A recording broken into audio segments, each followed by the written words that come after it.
Today we are working on an Audi A6. We have replaced the transmission with a used one in this Audi A6.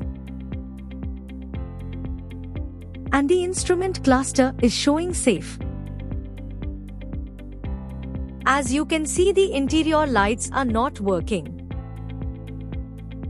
And the power windows are also not working.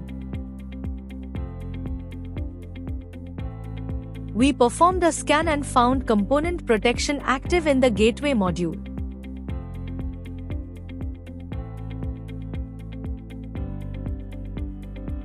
After online programming, as you can see, there is no safe message on the instrument cluster. Now interior electronics are working fine.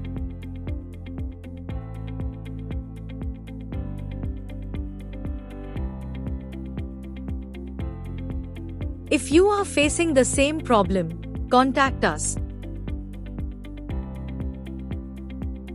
Thank you for watching.